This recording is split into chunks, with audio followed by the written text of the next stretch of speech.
This is The Edge of Innovation, Hacking the Future of Business. I'm your host, Paul Parisi. And I'm Jacob Young. On The Edge of Innovation, we talk about the intersection between technology and business, what's going on in technology, and what's possible for business. So here today, we're with Josh Sturgeon of Ember Tribe. So how do we talk to a CEO or an executive level person who is sitting there saying, I want to acquire a market, I want people to buy my stuff, basically. I want leads, I want all that stuff. And they think they're just going to spend, okay, here's $1,000 and that'll just keep running. Just there, I buy a toaster and I don't think about it. This seems like a very different value proposition in that it seems like you have to put a lot in to get a lot out. Is that true? Yeah, I think, in a sense it's true, but you don't have to make huge bets, right? So the clients that we're working with, some of them are starting at $5,000 a month or less. Some are spending, in upwards of $500,000 a month. I see. The level of scale can change drastically, but you can still benefit from this even at the lower levels of spend. But it sounds that it's a continual investment. I mean, it's not like you're going to just have one ad and you're done. That's true. Yeah. So for a variety of reasons, this is very much an actively managed type of engagement, right? Okay. So this idea of setting it and forgetting it isn't a reality for digital marketing for a number of reasons. One is that you're participating in an auction, and so that auction itself is dynamic. And you have a number of advertisers who at different points in the year, even like at the end of Q3, Q4, a lot of people are spending money in advance of holiday shopping, Black Friday, and it gets very expensive to run ads on some of these different platforms. So you want to be actively managing your budget there. The way that we liken it, honestly, is when you hand over your money to, say, an investment manager, they are going behind the scenes and they're actively trading your portfolio and making sure that they're hedging bets and managing risk. It's very similar to what we're doing on these platforms, is that we're actively managing those campaigns, but along the way, we're trying to recycle the learnings that we're getting about your audience and about what people are responding to back to you as an executive so that you can do some better strategic planning for the future and understand what's the next product that you need to release. What do you need to change about your sales process? How do you need to be more competitive in your market? And so it's this constant stream of filtering the learnings that we're getting from the campaigns, but also making sure that your money isn't just going up in smoke while we're managing for you. And it sounds like if I'm thinking, okay, I'm going to start a business, I'm going to do this, it's not going to be an aspect where, okay, marketing, I need to spend $1,000 on that and I'm done. It's really going to be a continual investment that never goes away, really, until I'm satisfied that I don't want to make any more money. Is that really the case? It is. You want to commit to an ongoing strategy, right? And you're right to think about it that way. There's maybe a few rare exceptions where maybe you have an event, you're in the events business, but even then, because we've worked with some of those businesses, they're marketing year-round, always looking to the next event. So it is an ongoing kind of practice and change to your business. If you haven't invested in marketing yet, you need to start adapting a mindset that, okay, this is something that you do before you get in trouble. Right. To be proactive and to create demand and to have a full pipeline. And that is an ongoing kind of process. So it sounds like we've learned, many important things, but one of the critical things is that know your customer and know where they frequent the internet and where they ask their questions, and then answer those questions at those places. That's right. Yeah, I think it's where a lot of people will rush and skip over, unfortunately, because it is so easy to get started with digital marketing. We find that people aren't taking the time to aim before they fire. I see. Or we'll see people on the other end of the spectrum who they spend an inordinate amount of time not talking to customers, but hypothesizing about what they think the customers want. Right. And then they never launch and they never start learning. So we really try to take the middle road there with, okay, let's get some really good data to understand what makes your audience tick, but let's launch as soon as possible so we can let the data do the talking and reveal to us what people are responding to in real time. Yeah, I find that when I'm talking with potential entrepreneurs, that I asked them, they have this brilliant idea, and I said, well, has anybody said they'd buy it? Have you actually talked to a person that would actually buy it that wasn't related to you or didn't want to offend you? That's really hard to get people to realize how important that is. So, we have a lot of small business people Do you think digital marketing, how can it be made more effective? And I'm implying here that it seems like for small businesses, depending on the business, digital marketing isn't always as effective. And I'd like you to think about that or talk about that. Yeah, so what we'll find, so in the cases where it's not effective, there's usually a few culprits. One is that who they're trying to reach is so niche that they're spending a lot of time trying to boil the ocean, basically. And that probably isn't the best approach for something that's ultra niche and hard to basically identify and find those people through programmatic ad platform.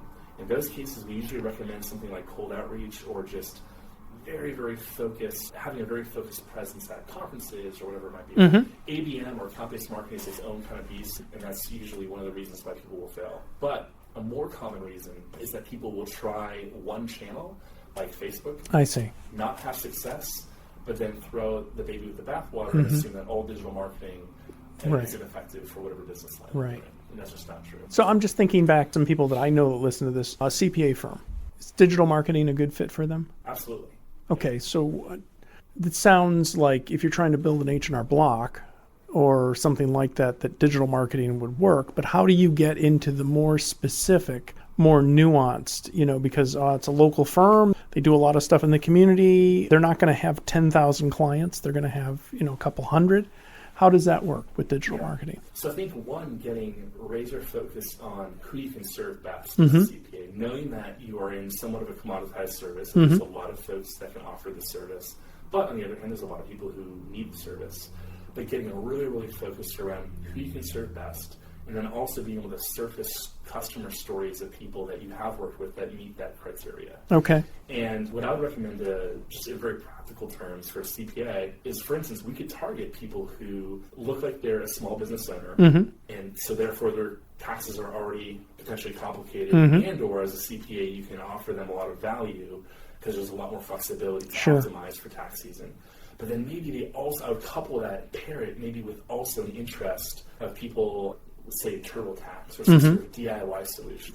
And then we would devise a campaign, understanding that, okay, at least on some level, we believe that this is a good fit of people. On some level, we would design a campaign that says, tired of losing time and sleep, come tax season, doing this on your own. Your business has enough worries of its own, like let us, audit kind of how we might be able to help or whatever, right?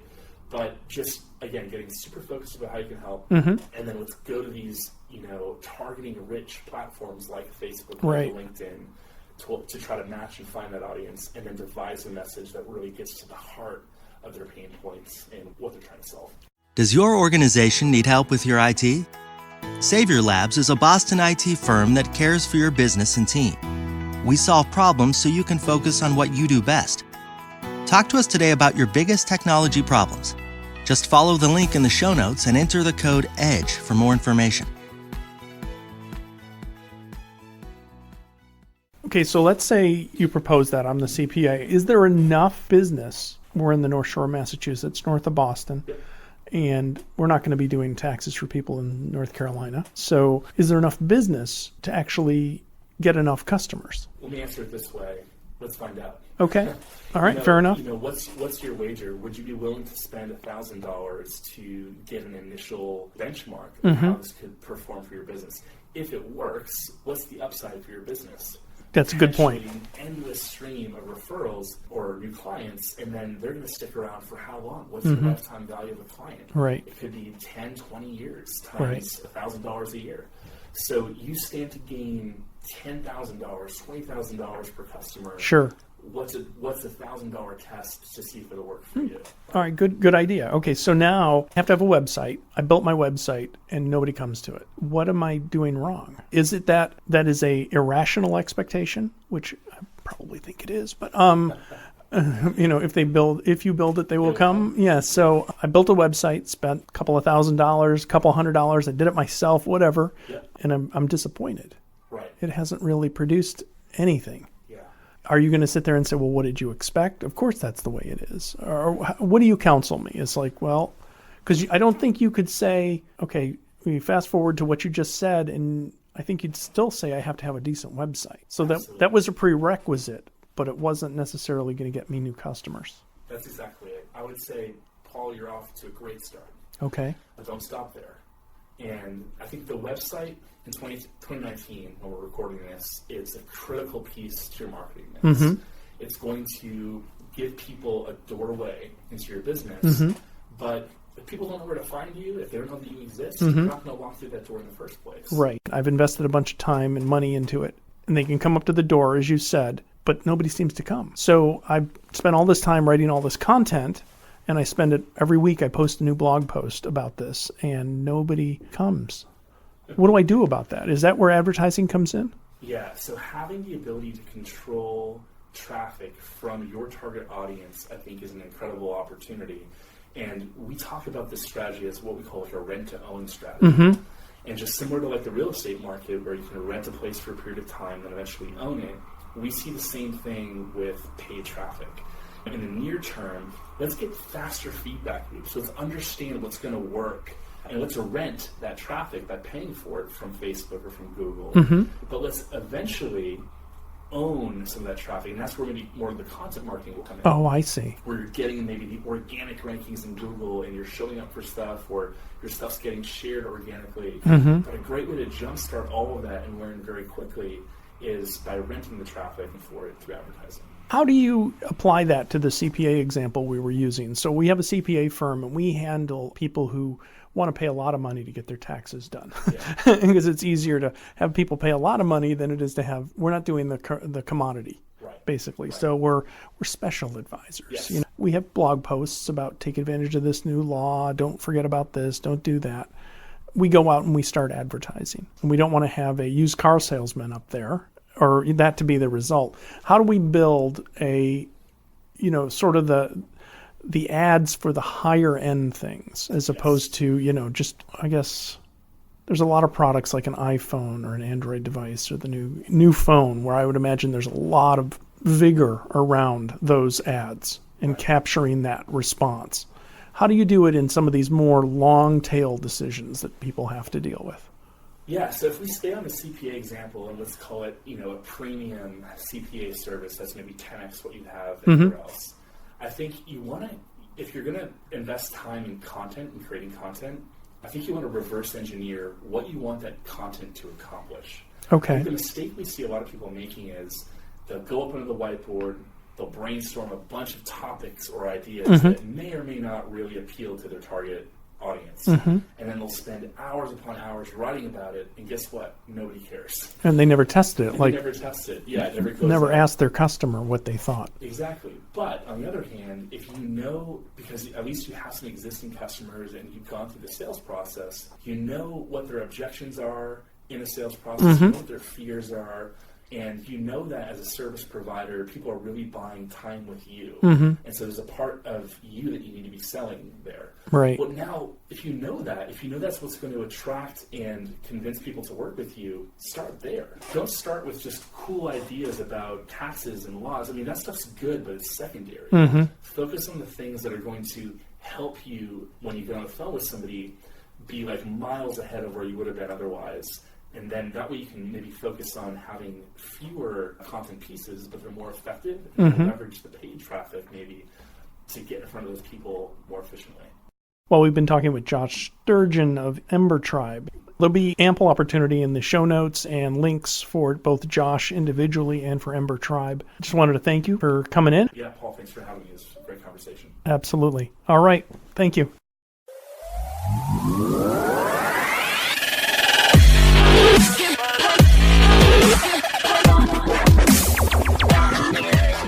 The Edge of Innovation is brought to you in partnership with Savior Labs. Savior Labs exists to help businesses mature and strategize for the future. Learn more about Savior Labs at saviorlabs.com. Thank you for listening to this episode of The Edge of Innovation, Hacking the Future of Business. For the show notes and more information about Paul, please visit paulparisi.com. The Edge of Innovation is produced by Jacob Young in conjunction with copious amounts of coffee. Music on today's episode was from bensound.com. Paul can be found on Twitter at pdparisi and on LinkedIn at linkedin.com/pdparisi. This episode, like all our episodes, is transcribed and available at paulparisi.com. Thanks for listening, and we'll see you next week.